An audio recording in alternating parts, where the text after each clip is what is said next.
नमस्कार साथियों, दिव्य विज्ञान के YouTube चैनल में आपका स्वागत है। मेरा नाम है गिरीश मिश्रा। दोस्तों, उत्तराखंड LT 2024 के यूनिट फर्स्ट में हमारी सीरीज चल रही थी, जिसमें हमने पहले दर्शन से संबंधित वीडियो बनाए थे, शिक्षा और दर्शन से संबंधित। उसके बाद विचारकों की सीरीज थी।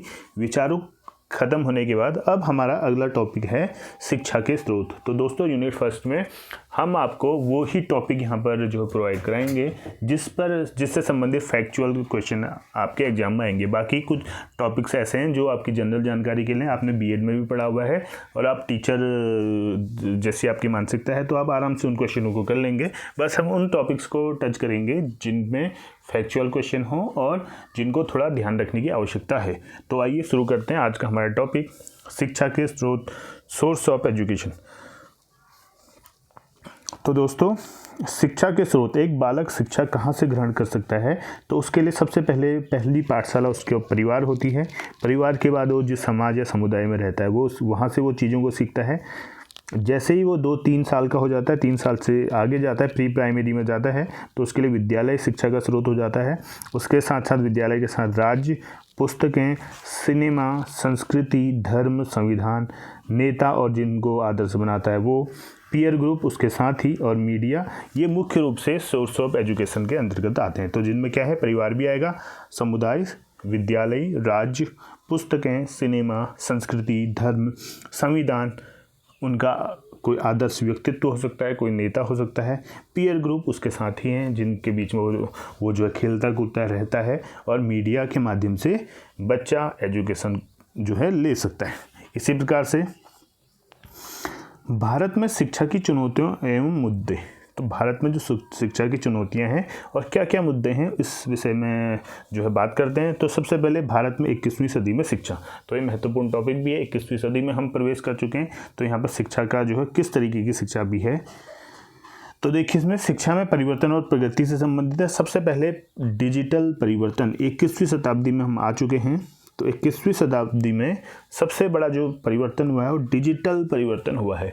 जैसे ही लॉकडाउन लगा था, लॉकडाउन में भारत का जो है विश्व स्तर पर ये नाम भी हुआ है कि यहाँ पर डिजिटलाइजेशन बहुत तेज़ी से हुआ है, क्योंकि कोरोना से ठीक पहले सरकार द्वारा डिजिटल भारत प्रोग्राम चलाया गया था, आपको पता है। तो उस प्रोग्राम के अंतर्गत यहाँ पर जब कोरोना आया हुआ था, स्कूल बंद हो गए थे, शैक्षणिक संस्थान सभी बंद हो गए थे, कोचिंग बंद हो गई थी, तो उस वक्त उसी डिजिटल माध्यम के माध्यम से ही यहाँ पर की शिक्षा व्यवस्था टिकी रही।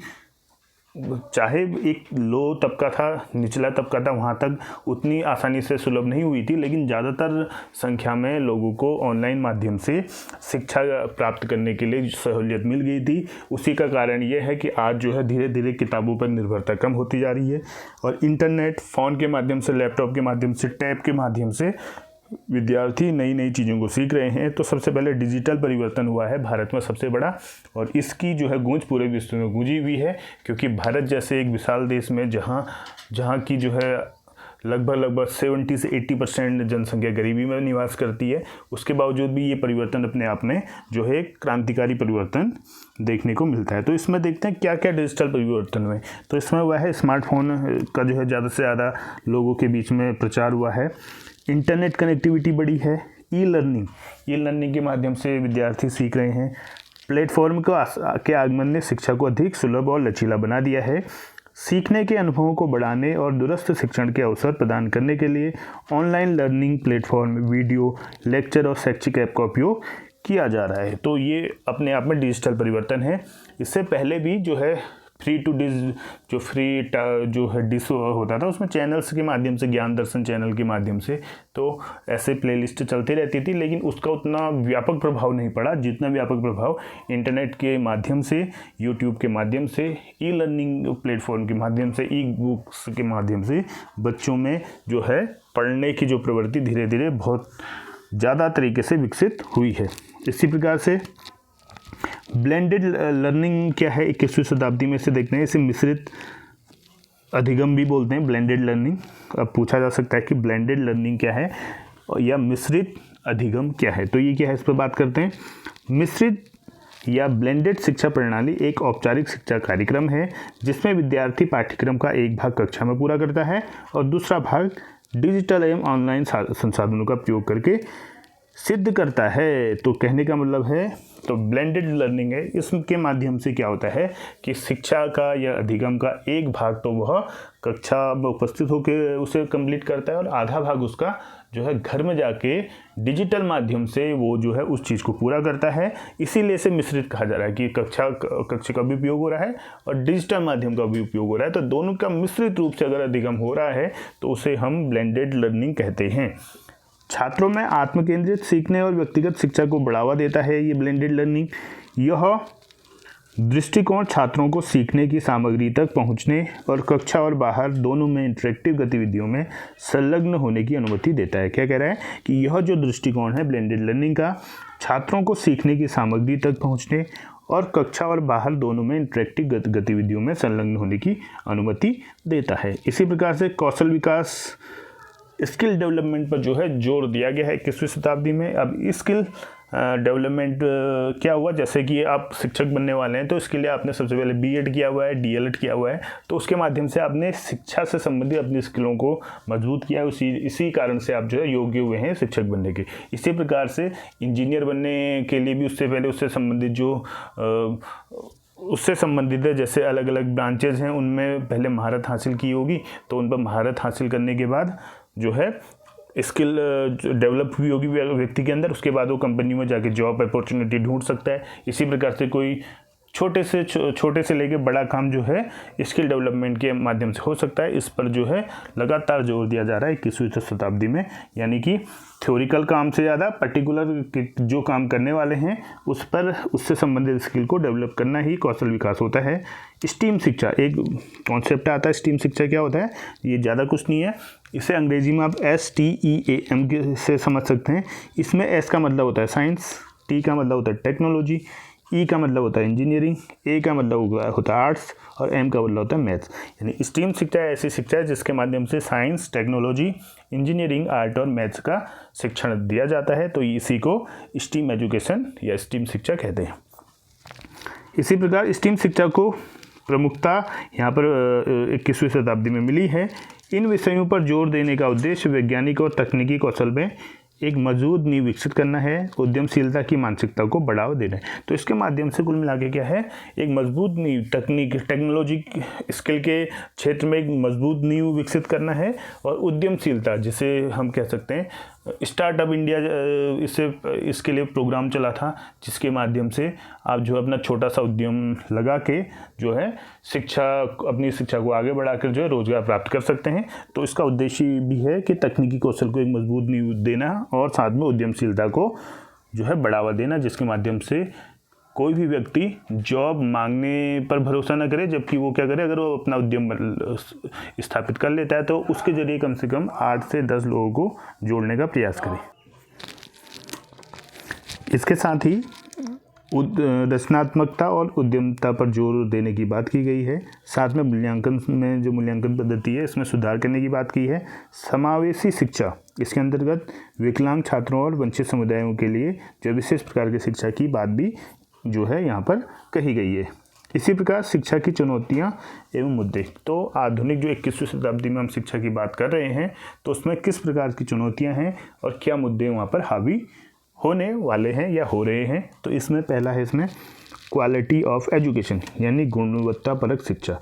तो जैसा कि आप देख रहे हैं कि अभी जो है सरकारों द्वारा लगातार स्कूलें तो खोल दिए जा रहे हैं, लेकिन उनमें आप देख रहे हैं कि शिक्षकों की कमी है, संसाधनों की कमी है, तो जिस कारण से छात्रों को एक गुणवत्तापरक शिक्षा नहीं मिल पा रही है। तो ये मुख्य रूप से चुनौती है सरकारों के सामने और समाज के सामने कि कैसे छात्रों को गुणवत्तापरक शिक्षा दी जाए। इसी प्रकार गुणवान शिक्षक, जिस तरीके से जो है धीरे धीरे आप देख रहे होंगे कि शिक्षा के क्षेत्र में रोजगार कम होने के कारण जो है अच्छे जो है लोग शिक्षण व्यवसाय की ओर नहीं आ रहे, क्योंकि आपने देखा होगा, जैसे आपने अपने स्कूल के दिनों में भी देखा होगा, जो स्कूल के जो बिल्कुल जो टॉपर बच्चे होते थे या फिर जिनके सबसे ज़्यादा मार्क्स आते थे, अगर आप देखते थे तो वो किस लाइन पर जा रहे हैं उसी से आपको पता लग जाएगा। तो ज़्यादातर लोग इंजीनियरिंग या मेडिकल के क्षेत्र में जाते हैं, इसी तरीके से जाते हैं, तो उनमें भी शिक्षक बनने का किसी प्रकार से जो है ऐसी मानसिकता नहीं रहती है। तो मानसिकता किनकी रहती है, जो लगभग पीछे के जो और कहीं नहीं जा पाते हैं वो बीएड कर लेते हैं।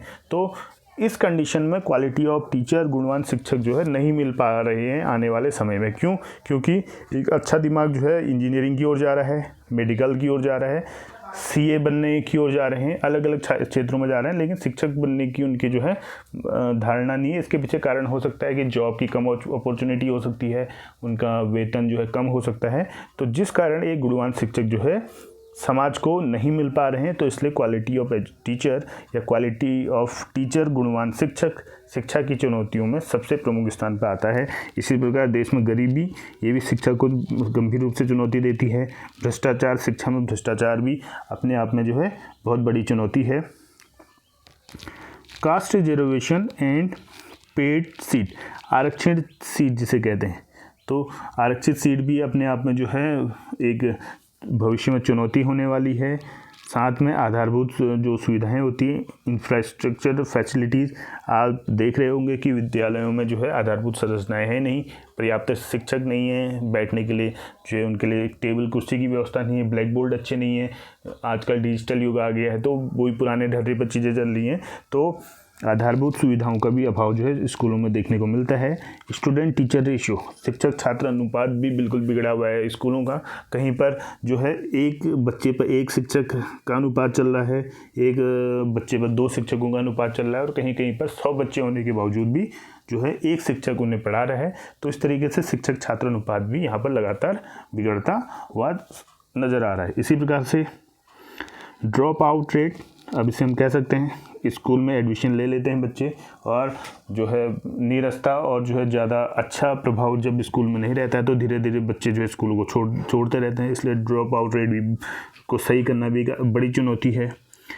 प्रोवाइड फैसिलिटीज़, यानी सुविधा प्रदान करना, स्कूलों में जो है पर्याप्त सुविधाएं प्राप्त करना भी सरकारों के सामने चुनौती है। बेरोजगारी भी अपने आप में एक बड़ी चुनौती है। बहुनियंत्रण, कि स्कूलों पर जो है अलग अलग तरीके से पॉलिटिकल नियंत्रण होता है। अगर किसी गांव क्षेत्र में, तो वहाँ का नियंत्रण अलग होता है, तो वहाँ के प्रधानाचार्य का नियंत्रण होता है, टीचर का नियंत्रण होता है, उससे ऊपर जो के अधिकारी उनका नियंत्रण होता है। तो बहुनियंत्रण के कारण जो है एक अच्छा आउटकम जो है स्कूलों को नहीं मिल पाता है। महंगी शिक्षा फिलहाल जो है धीरे धीरे महंगी होती जा रही है। सरकारी स्कूलों में तो फिर भी जो है शिक्षा निःशुल्क है आरटीई के तहत, लेकिन प्राइवेट स्कूलों में शिक्षा जो गुणवत्तापरक शिक्षा है वहाँ, लेकिन वो इतनी महंगी है कि हर कोई उसे अफोर्ड नहीं कर सकता है। इसी प्रकार से views on improving the educational system, तो किस तरीके से जो है इम्प्रूव किया जा रहा है इस एजुकेशन सिस्टम को, तो इसके लिए जो है वेल डिफाइंड पीपीपी मॉडल।